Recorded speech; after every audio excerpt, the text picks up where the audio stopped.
Chapter 4. Searching.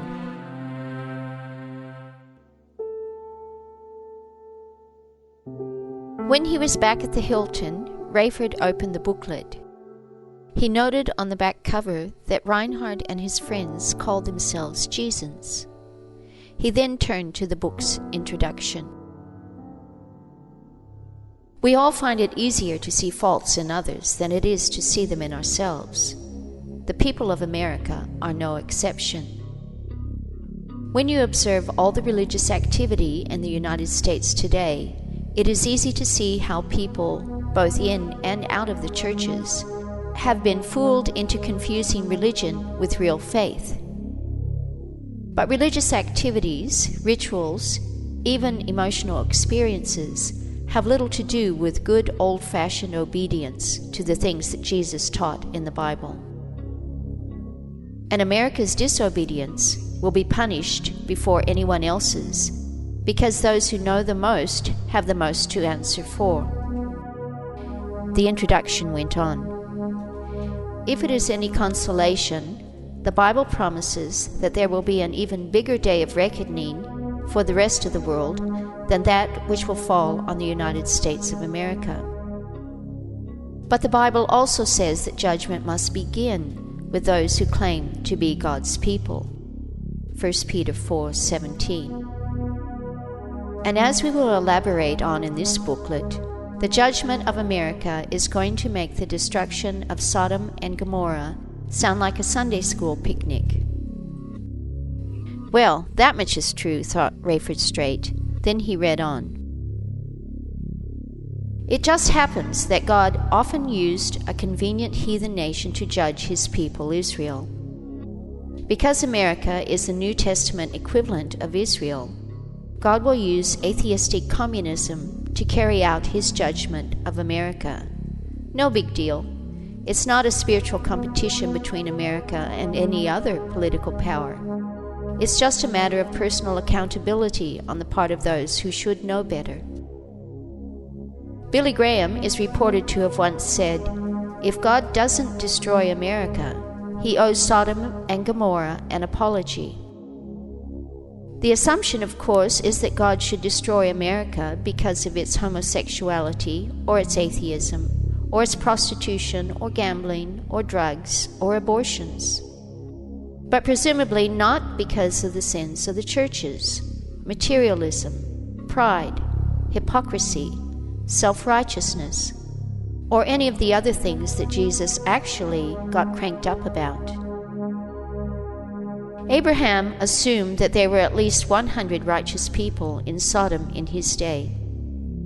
He probably did so because many of them attended his synagogue or supported his evangelistic crusades. But God knew otherwise. Abraham had been deceived by religious double-talk. When Jesus compared the sins of Sodom to the sins of our day, he made no mention of homosexuality, witchcraft, or any of the sensational stuff. He just said the problem was materialism and family commitments, even amongst those who attended the synagogue, or whatever the churches were called in those days. It was about this stage that Rayford lost interest. He had maintained peace in his marriage through an unspoken truce with Irene. He would tolerate her church involvement if she would tolerate his non-involvement. At times he had consented to attend church in exchange for favors from her. But what the Jesans were suggesting was that he should get religion and alienate Irene at the same time. What a lose-lose situation. He tossed the book into his travel bag and went to sleep.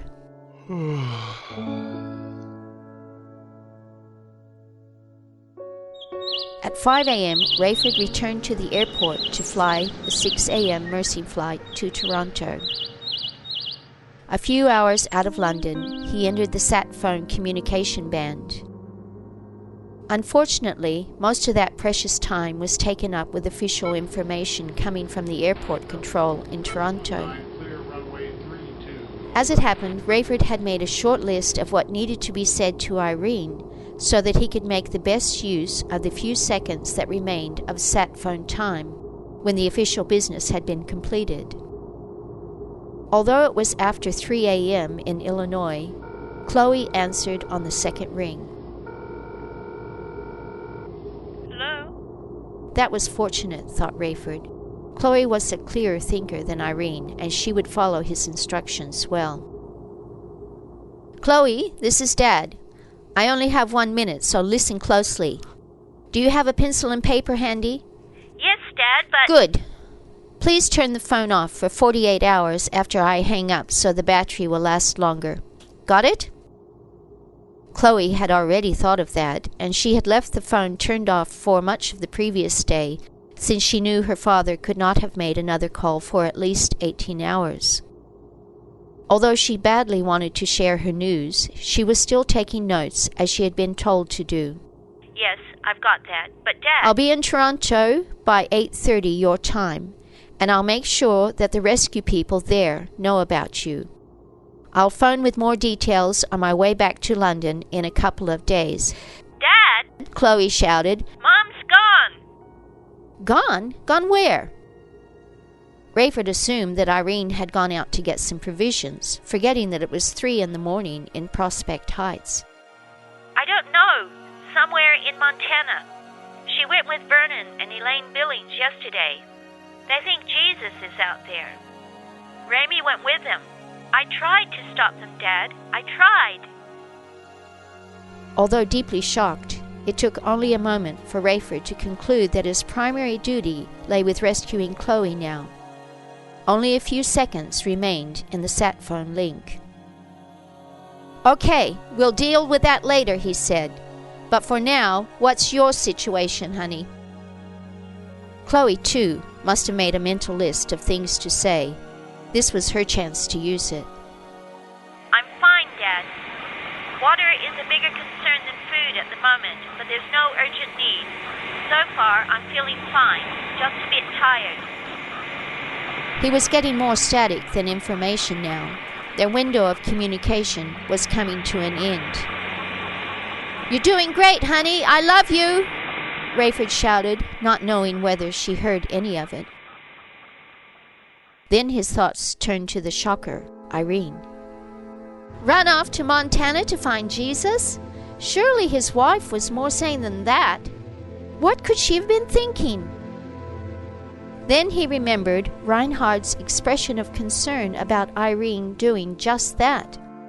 How could this total stranger have known that she would behave so out of character? He had asked Reinhard for some practical advice, but then he had missed it when it was offered. How embarrassing. The plane was on automatic, so Rayford turned to his first officer. Can you watch things for an hour or so, Chris? He asked. The co-pilot squinted as he looked out the window to the path ahead of them. Roger, he replied dutifully. No problem. Rayford fished the book which he had dismissed so casually a few hours earlier out of his travel bag. By the time they reached Canada, he had a much better understanding of what the Jesans were saying. They had predicted a Russian missile attack over the North Pole. They had also prophesied that all survivors would be evacuated from America, and that the entire country would be abandoned because of fallout and because of the extent of the damage. The recent rise in new diseases, an increase in the number and intensity of earthquakes, and spreading danger from destruction of the ozone layer were also referenced from Bible prophecy. Other predictions had not yet taken place, and those interested Rayford even more. He made a mental note of each one of them. In particular, he was struck by what the book had to say about changes in the United Nations. From the news broadcast, it appeared that Russia's war with America had ended as quickly as it had started. There have been no further bombings since the initial attacks. International rescue teams are on their way and are Russia had even come forward with offers to assist in the American aid and evacuation operation.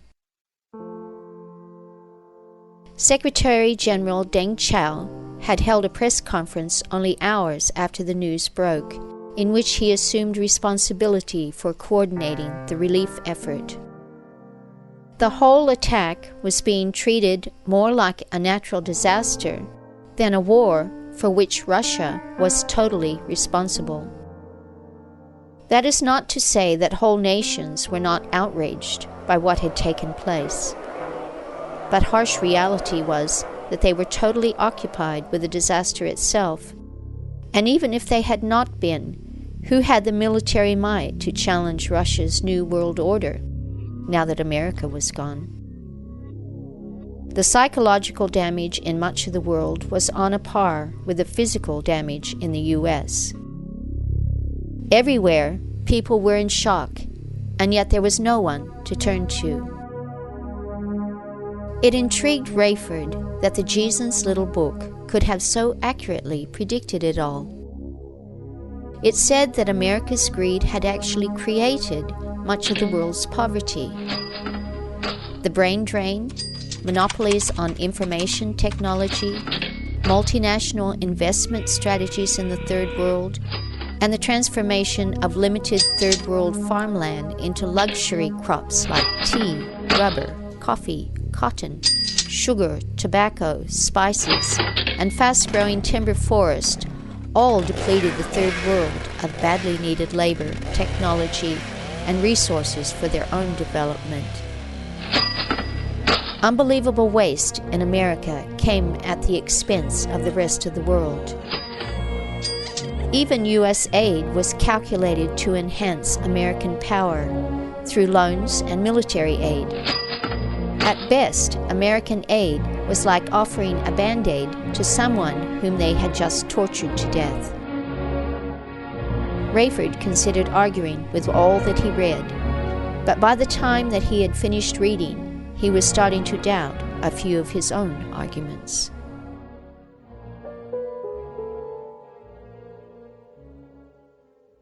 It had been just over 24 hours since the first missiles had hit. Already, hundreds of thousands of refugees were pouring into Canada. Few of the first arrivals were seriously injured, but most were showing early signs of radiation sickness, nausea, tiredness, loss of appetite. For some, this would develop into dangerous infections, destruction of intestinal lining, brain damage, or even death. This was the price they would pay for having exposed themselves so soon after the bombings. The whole of Toronto, like other Canadian cities, was being pushed into action to accommodate their southern neighbours. It seemed already that things were out of control, and the real rush had barely begun. Over 6 million people would be processed through the city of Toronto alone over the next 2 months. Rayford spent the next 2 days going from one agency to another looking for help for Chloe.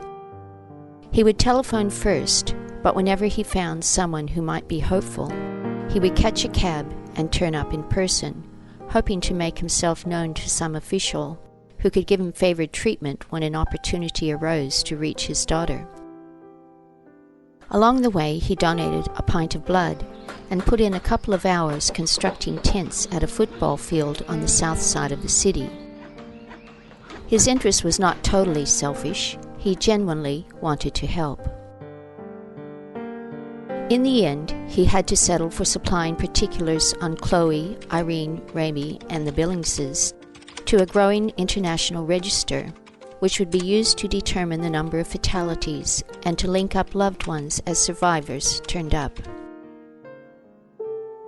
The PanCon schedule called for Rayford to return to London on Friday evening. It was against normal regulations for him to be making a third flight in so few days, but personally he would have been happy to leave earlier. In terms of reaching Chloe, he was almost as helpless in Toronto as he had been in London. But each flight meant one more call to Chloe, at least until the phone battery went dead. Although Chloe, Ramy, and Irene were his main concern, Rayford had also been thinking about what Reinhard had said and about his own relationship with God. He had always believed in God, even though he rarely mentioned it. In a crisis, he would instinctively ask for help from God. His arguments against the church were mostly excuses for his own indifference to spiritual matters. Nevertheless, he fully believed that real faith required something more than what he saw in the churches. Now it looked like he might have found it. Churchy efforts to convert him had been an irritation, but the Jesans' very existence was deeply convicting. Here were people who apparently had the goods. They could see through the shallowness of religion, including American evangelicalism, and they were offering a real alternative. He was bothered by what he heard, but at the same time, he needed to know more. So, on Friday morning, Rayford called the cell phone number that Reinhard had given him to see if he could arrange a meeting with the Jesans to take place when he had returned to London. We will be distributing in Hounslow on Saturday and spending tomorrow night at Heston Services on CM4, Reinhard said. Don't you have an office? Rayford asked. No, we just have a friend's garage where we keep our tracks, Reinhard answered. But where do you sleep? in the van. You will see tomorrow. Reinhard promised.